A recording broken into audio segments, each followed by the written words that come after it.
Dear student, you are the most welcome on a new lecture video of Success Point. Dear student, as you know that in the previous class we are classified the sentence on the basis of structure. On the basis of structure, we have classified the five sentences that are known by the name of assertive sentence, imperative sentence, exclamatory sentence, optative sentence, and interrogative sentence. पिछले lecture video में हम लोगों ने संरचना के आधार पर जो sentence था इंग्लिश ग्रामर का सेंटेंस उसको हमने पांच भागों में क्या किया था, बांटा था। आज हम उस सेंटेंस जो असर्टिव सेंटेंस होता है उस असर्टिव सेंटेंस का जो क्लासिफिकेशन होता है मींस असर्टिव सेंटेंस में कौन कौन से पार्ट आते हैं, उन्हें हम किस किस नाम से जानते हैं, उनका डेफिनेशन क्या है, उनके बारे में जानते हैं। तो प्यारे विद्यार्थियों, यदि हम बात करें असर्टिव सेंटेंस की, यदि हम बात करें असर्टिव सेंटेंस की और कोई आपसे कहे कि एक असर्टिव सेंटेंस का स्ट्रक्चर क्या होता है, means what is the structure of an assertive sentence, then simply you can reply that the structure of an assertive sentence is subject verb plus object and maybe complement also. That is the structure of an assertive sentence. तो आज हम ये देखेंगे कि जो assertive sentence का structure होता है, जैसे हमने यहाँ लिखा सब्जेक्ट होता है, वर्ब होता है, ऑब्जेक्ट होता है और कॉम्प्लीमेंट होता है।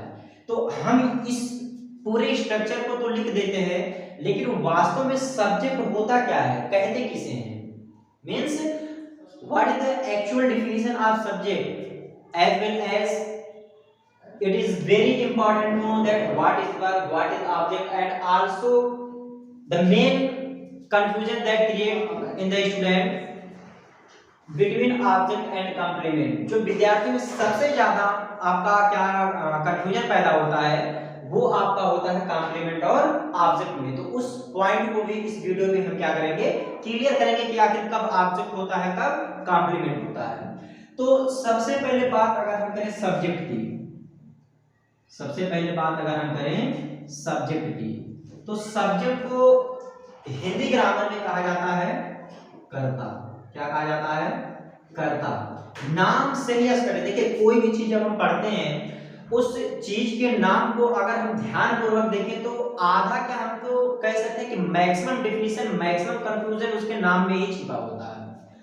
यहाँ सब्जेक्ट मींस कर्ता, कर्ता मींस जो किसी काम को करे, जो किसी एक्शन को परफॉर्म करे, वही हमारा क्या होता है, सब्जेक्ट होता है। और ये सब्जेक्ट क्या है, एक सेंटेंस का एक भाग होता है। कोई अगर आपसे कहे कि सब्जेक्ट का डेफिनेशन क्या होता है, तो आप कह सकते हैं कि subject is a part of sentence that perform any action or state someone or something, someone or something। Subject sentence का वह भाग होता है जो उस वाक्य में जो एक्शन हो रहा है उस एक्शन को परफॉर्म करता है, या किसी की अवस्था को बताता है, किसी के गुण और धर्म को बताता है, उसे हम क्या कहते हैं, सब्जेक्ट कहते हैं। बात अगर सब्जेक्ट के एग्जाम्पल की हम करें तो जैसे कोई कहते हैं कि ही इज प्लेइंग, इस सेंटेंस में क्या कोई एक्शन हो रहा है। अगर आपसे कोई कहे कि can you tell me what is that word that come in the sentence and it represent any action, then surely all of you try to find out the words that represent or shows action, then surely I can say that playing is the word in this sentence that perform any action। Means इस sentence में playing वह शब्द है जो क्या कर रहा है, एक्शन को शो कर रहा है। जैसे ही इज प्लेइंग, वह खेल रहा है, तो इसमें क्या कोई काम हो रहा है, तो आप कहेंगे हाँ खेलने वाला काम हो रहा है। और इस खेलने वाले काम को कर कौन रहा है, तो आपका जवाब होगा ही कर रहा है। और कर रहा है ही। तो किसी काम को करने वाले शब्द को ही हम क्या कहते हैं, सब्जेक्ट। तो इस सेंटेंस में ही क्या हो जाएगा, आपका सब्जेक्ट हो जाएगा। अब चूंकि ही एक प्रोनाउन होता है, तो आप ये नहीं कह सकते हैं कि एक प्रोनाउन ही हमारा एक सेंटेंस का सब्जेक्ट हो सकता है। आपका कोई प्रोनाउन भी सब्जेक्ट हो सकता है, कोई नाउन भी सब्जेक्ट हो सकता है। कोई भी ऐसे शब्द जो उस वाक्य में कोई एक्शन करेगा, मिस डूअर होगा या किसी चीज की अवस्था को बताएगा, वही हमारा क्या होगा, सब्जेक्ट होगा। सब्जेक्ट के बाद जो नंबर आता है सेंटेंस में, वो होता है वर्ब। क्या होता है, वर्ब। वर्ब हमारा एक सेंटेंस में दो प्रकार से आ सकता है, एक लिंकिंग वर्ब या फिर हेल्पिंग वर्ब कह सकते हैं, और दूसरा हमारा एक्शन वर्ब होता है। कौन सा वर्ब होता है, एक्शन वर्ब। ये दो प्रकार के वर्ब हमारे एक सेंटेंस का जो स्ट्रक्चर होता है वो वर्ब के अंतर्गत आ सकते हैं। अब प्यारे विद्यार्थियों, ये भी डिपेंड करता है, या फिर आपके दिमाग में एक और क्वेश्चन आ सकता है कि लिंकिंग वर्ब क्या होता है और एक्शन वर्ब क्या होता है। तो इसके नाम में भी छिपा है linking verb, means such type of word that link a subject to the rest part of the sentence. मतलब वाक्य के जो सब्जेक्ट होंगे, उस सब्जेक्ट से उस वाक्य के अन्य भाग को जो लिंक करने का काम करेगा, जोड़ने का काम करेगा, वही हमारा क्या होगा, लिंकिंग वर्ब होगा। और हेल्पिंग वर्ब भी वही होता है, वही हो सकता है जैसे आपके दिमाग में अगर है हेल्पिंग वर्ब, तो हेल्पिंग वर्ब भी कह सकते हैं कि the verb that help us to find out whether the subject is in singular number और plural number, as well as also helps us to recognize what is the tense of this sentence। जो हमारी मदद करता है, ऐसी क्रियाएं, ऐसे verb जो हमारी मदद करे कि सब्जेक्ट सिंगुलर नंबर है कि प्लूरल नंबर, या जिसकी मदद से हम ये क्लासिफिकेशन कर सके, हम ये रिकॉग्नाइज कर सके कि ये टेंस कौन सा है। जैसे अगर बात करें वर्ब की डेफिनेशन की, सबसे पहले वर्ब है, एक चीज और आप जाने, जैसे एक गाड़ी होता है, गाड़ी कितनी भी अच्छी, उसकी बॉडी कितनी भी अच्छी, उसको हम टेंट पेंट एकदम अच्छे से करा दें और देखने में बहुत सुंदर हो, मगर उसमें इंजन न हो तो गाड़ी का कोई वजूद, गाड़ी चल नहीं सकती है। या चल सकती है, नहीं चल सकती है। मींस उस गाड़ी का जो सबसे अहम चीज होता है, सबसे इंपॉर्टेंट पार्ट होता है, वो क्या होता है, इंजन। क्या होता है, इंजन।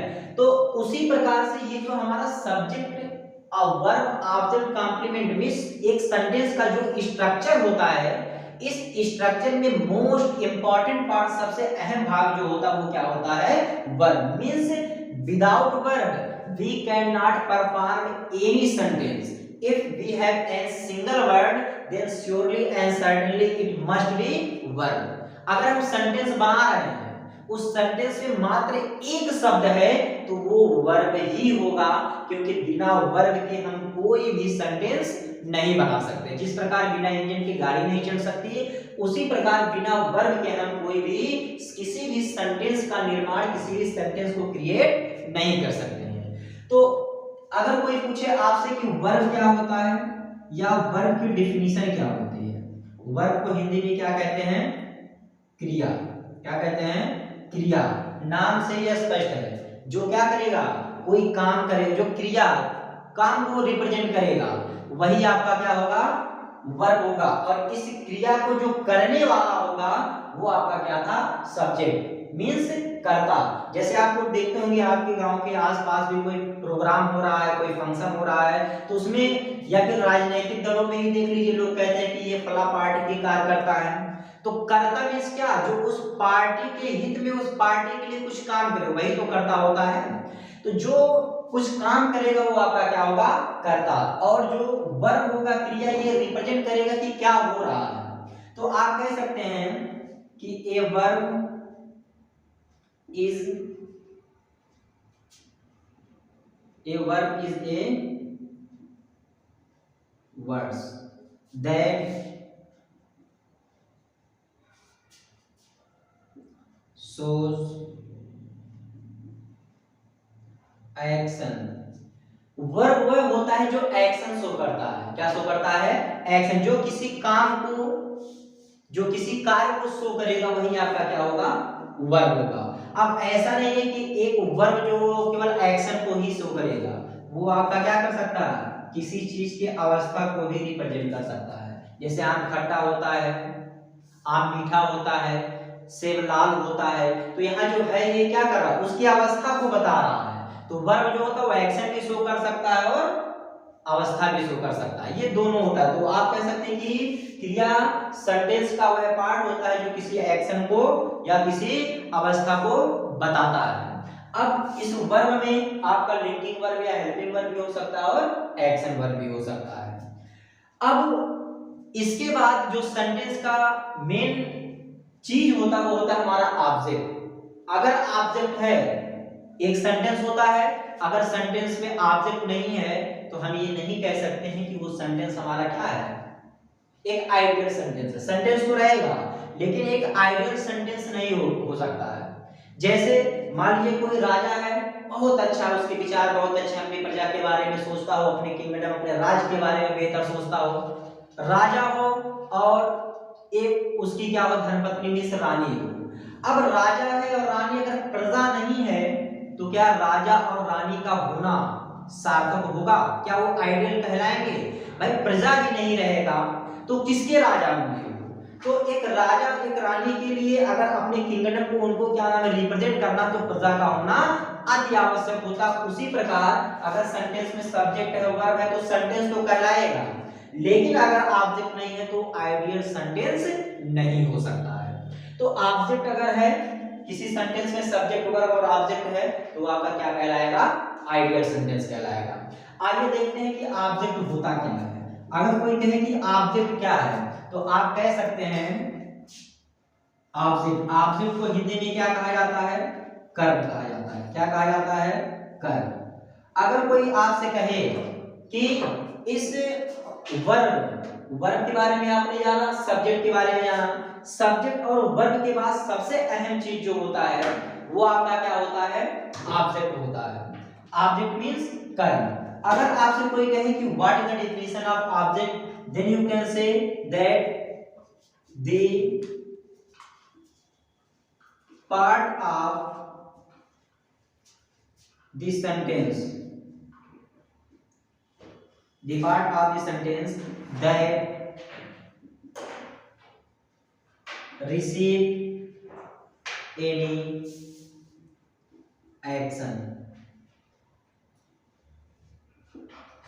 मीन्स सेंटेंस का वह भाग जो किसी एक्शन को रिसीव करता हो।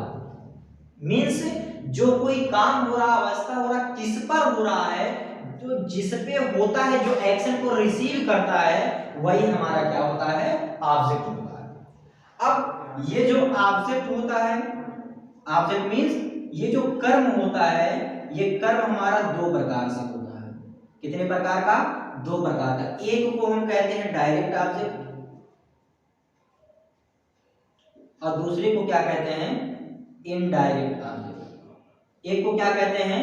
डायरेक्ट ऑब्जेक्ट और दूसरे को क्या कहते हैं? Indirect object. अब फिर एक क्वेश्चन आपके मन में उठ रहा होगा, what is the direct object and what is the indirect object? How we can recognise और how can we find out that what is the direct object and what is the indirect object?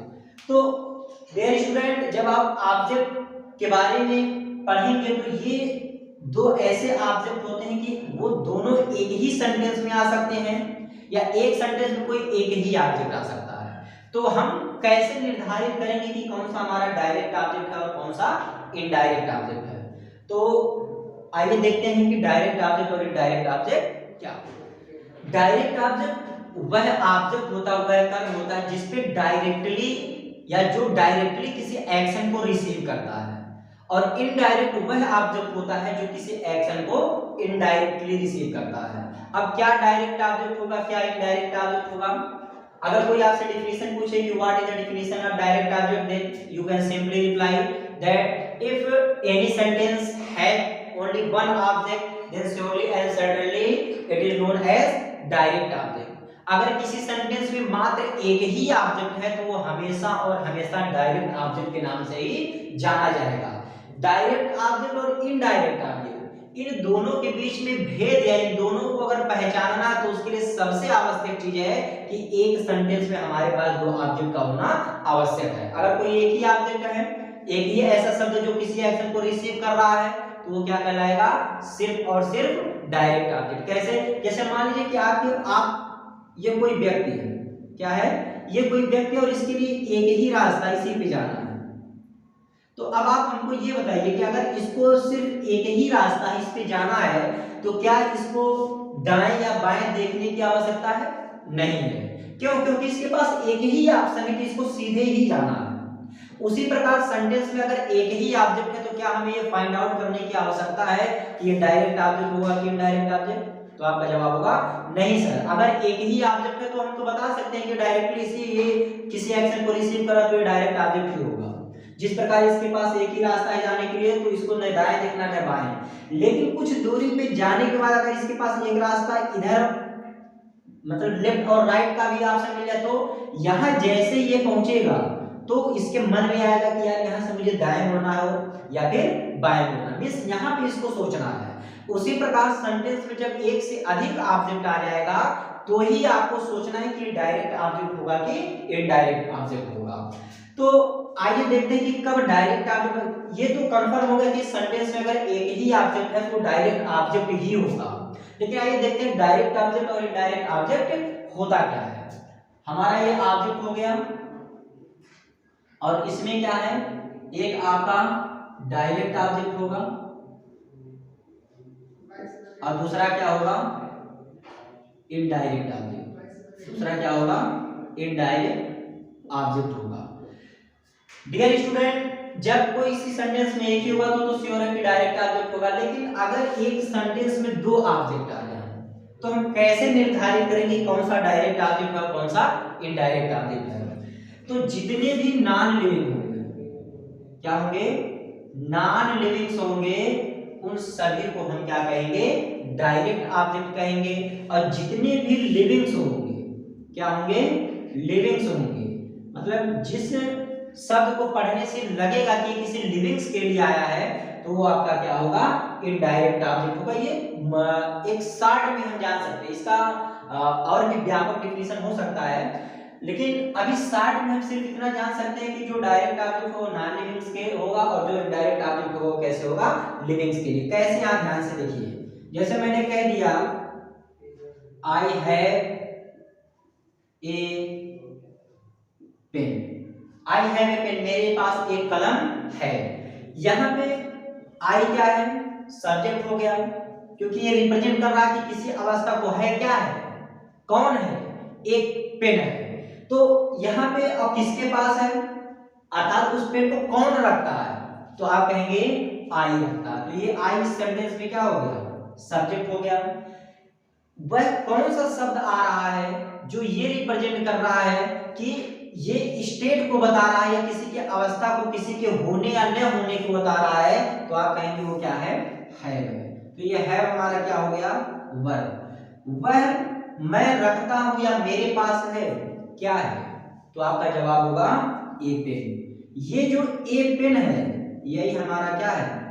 Object है। क्या है? Object है। अब कोई कहे कौन सा ऑब्जेक्ट है, तो चूंकि इस सेंटेंस में एक ही ऑब्जेक्ट आया इसलिए हमारा कौन सा ऑब्जेक्ट हो जाएगा? डायरेक्ट ऑब्जेक्ट हो जाएगा। क्या हो जाएगा? डायरेक्ट ऑब्जेक्ट, क्योंकि अभी हमारे पास जाने के लिए एक ही रास्ता है तो हमें कुछ नहीं सोचना कि डायरेक्ट है कि इनडायरेक्ट है। एक ऑब्जेक्ट है तो आपका क्या रहेगा? डायरेक्ट ऑब्जेक्ट ही रहेगा। एक चीज और आप जान लीजिए कि अगर आपको सब्जेक्ट फाइंड आउट करना है या फिर ऑब्जेक्ट फाइंड आउट करना है, आपको सब्जेक्ट निकालना रहे या ऑब्जेक्ट निकालना रहे, तो जिस प्रकार कार की मेन चीज क्या होती है? इंजन होती है, उसी प्रकार सेंटेंस में सबसे अहम चीज क्या होता है? वर्ब होता है। अगर आपको सब्जेक्ट फाइंड आउट करना है या ऑब्जेक्ट फाइंड आउट करना है तो आप किसको पकड़िए? वर्ब को पकड़िए। किसको पकड़िए? वर्ब को। इस वर्ब में जब आप जोड़ेंगे क्या, इस वर्ब में जब आप जोड़ेंगे क्या, या फिर इस वर्ब में जब आप जोड़ेंगे किसे, मतलब इस वर्ब में जब आप जोड़ेंगे व्हाट या whom, तो आपको जो मिलेगा वो क्या मिलेगा, हमेशा और हमेशा ऑब्जेक्ट मिलेगा। क्या मिलेगा, ऑब्जेक्ट मिलेगा। डायरेक्ट जब आप क्या जोड़ेंगे, व्हाट जोड़ेंगे तो डायरेक्ट ऑब्जेक्ट, और किसे जोड़ेंगे तो इनडायरेक्ट ऑब्जेक्ट मिलेगा। अब इसी वर्ब में अगर आपने जोड़ दिया हु, क्या जोड़ दिया, हु मीन्स कौन, तो हु जोड़ने पे जो आपको मिलेगा वो हमेशा हमेशा क्या कहलाएगा, सब्जेक्ट ही कहलाएगा। जैसे रखता है, कौन रखता है, आई रखता है, तो ये आपका सब्जेक्ट।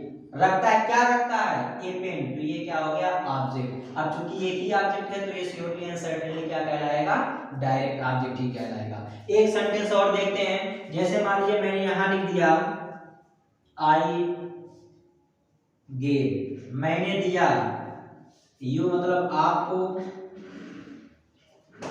दिस बुक, मैंने आपको यह किताब दिया।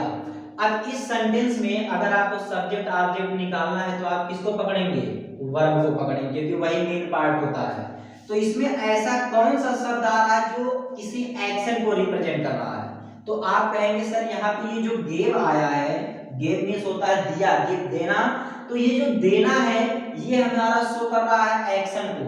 इस एक्शन को पकड़िए, इस एक्शन में आप जोड़िए दिया, कौन दिया, means who gave this book या who gave you this book, तो आपका जवाब आएगा आई। दिया, कौन दिया, मैंने दिया। तो जब हु जोड़ेंगे, कौन जोड़ेंगे, तो आपको क्या मिलेगा, सब्जेक्ट मिलेगा। अब सवाल आता है कि हम वर्ब में क्या जोड़ेंगे, हमें ऑब्जेक्ट भी मिल जाए, तो सबसे पहले हम जोड़ेंगे क्या। अच्छा यहां देखिए, सब्जेक्ट वर्ब, एक ऑब्जेक्ट यहाँ आया, एक ऑब्जेक्ट यहाँ। जब हमारे पास दो रास्ते हैं तो अब हमें सोचना पड़ेगा कि हमें लेफ्ट जाना है कि राइट जाना है।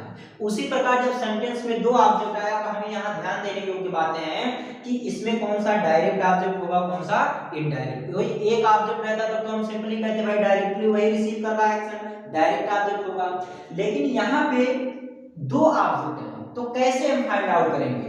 तो डियर स्टूडेंट, जब आप वर्ब में व्हाट जोड़ेंगे, क्या जोड़ेंगे, व्हाट, तो आप कहेंगे आई गेव, मैंने दिया, व्हाट आई गेव, मैंने क्या दिया, तो आपके सवाल का जो जवाब आएगा वो जवाब आएगा दिस बुक, अर्थात मैंने इस किताब को दिया। तो क्या जोड़ने से जो आएगा वो आपका क्या होगा, डायरेक्ट ऑब्जेक्ट। क्या होगा, direct object.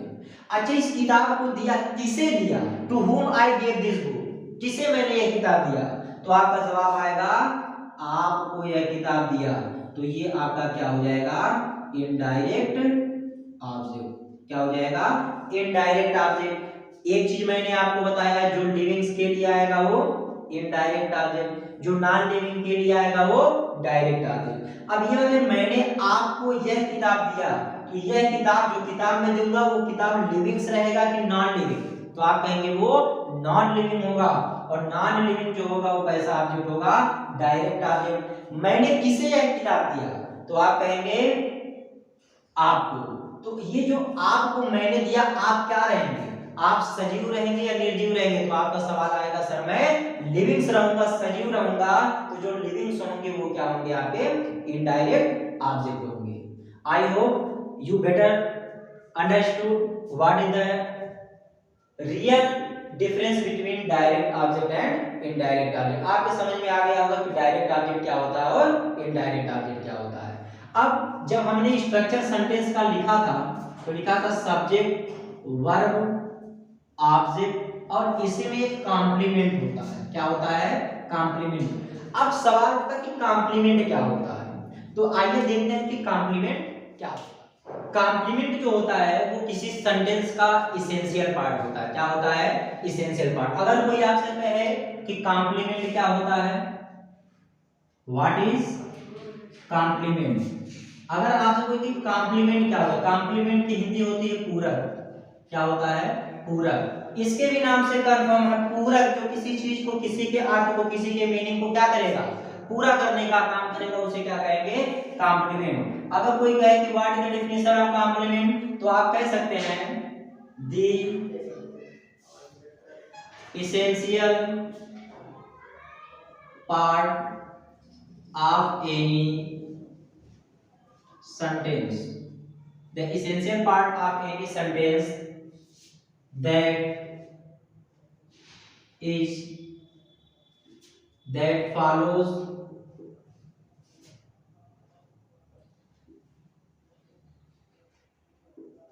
that is followed by linking verb। जो कॉम्प्लीमेंट होता है वो एक सेंटेंस का इसेंशियल पार्ट होता है, सबसे अनिवार्य भाग होता है, सबसे जरूरी चीज होता है।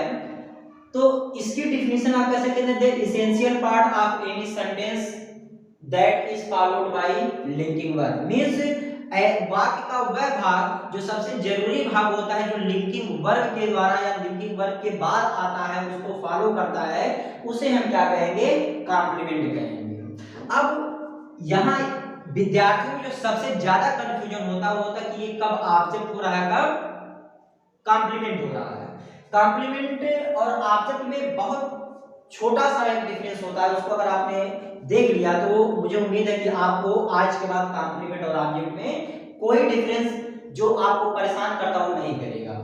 अब देखिए, जैसे मैंने एक सेंटेंस में दिया, एक चीज आप और देख लीजिए कि लिंकिंग वर्ब जो होता है वो सब्जेक्ट को वाक्य के अन्य भाग से लिंक करता है, जोड़ता है, और लिंकिंग वर्ब के बाद ही क्या आता है, कॉम्प्लीमेंट आता है। अब जो कॉम्प्लीमेंट होगा वो किसी नाउन का क्या हो सकता है, विशेषण भी हो सकता है, मतलब ग्रुप ऑफ वर्ड या एडजेक्टिव या फिर फ्रेज भी हो सकता है। अब जैसे यहां पे मैंने एक एग्जांपल लिख दिया, यू आर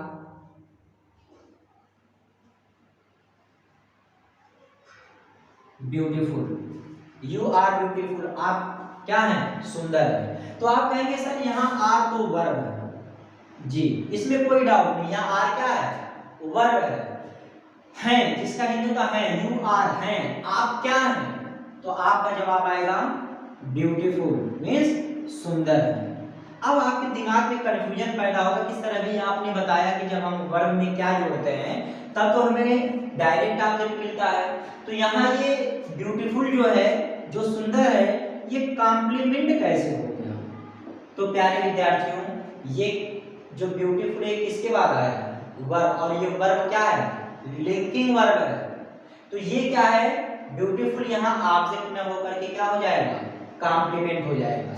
दूसरी बात, जो दूसरी सबसे अहम चीज है, यहाँ पे मान लीजिए मैंने एक सेंटेंस और लिख दिया, जैसे मैंने कह दिया you are playing ludo. You are playing ludo, आप लूडो खेल रहे हैं। अब यहाँ पे आपको ऑब्जेक्ट निकालना है तो आप वर्ब पकड़ेंगे, खेल रहे हैं, क्या खेल रहे हैं, तो कहेंगे लूडो, तो यहाँ लूडो क्या हो जाएगा, ऑब्जेक्ट। अब आपके दिमाग में बहुत सारे कंफ्यूजन पैदा हो, सर यहाँ भी क्या जोड़ने से आपको ब्यूटीफुल मिला, यहाँ क्या जोड़ने से लूडो मिला, तो कब वो ऑब्जेक्ट हो जा रहा है, कब कॉम्प्लीमेंट हो जा रहा है।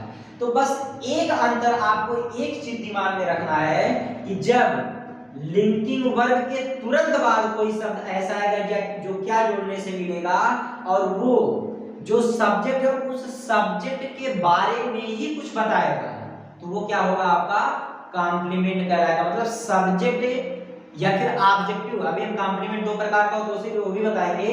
मतलब जब कोई सब्जेक्ट रहे, कोई ऑब्जेक्ट रहे और उसकी कोई विशेषता बताई, या वो जो वर्ड आ रहा है वो किसी सब्जेक्ट या ऑब्जेक्ट के इक्वल ही आ रहा है, तो वो आपका क्या कहलाएगा, कॉम्प्लीमेंट। और अगर उसके इक्वल नहीं आ रहा है तो क्या होगा, ऑब्जेक्ट होगा। कैसे, ध्यान से देखिए, यहां देखिए मैंने लिखा है कि यू आर ब्यूटीफुल।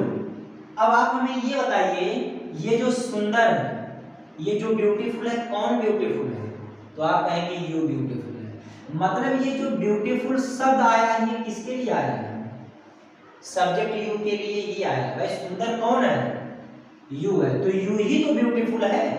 तो ये जो ब्यूटीफुल और यू है एक दूसरे के इक्वल है कि नहीं, तो आप कहेंगे बिल्कुल सर, हम यू इक्वल टू ब्यूटीफुल लिख सकते हैं, यू इक्वल टू ब्यूटीफुल लिख सकते हैं, क्योंकि ब्यूटीफुल कौन है, यू ही है। तो ये ब्यूटीफुल किसके बारे में बता रहा है?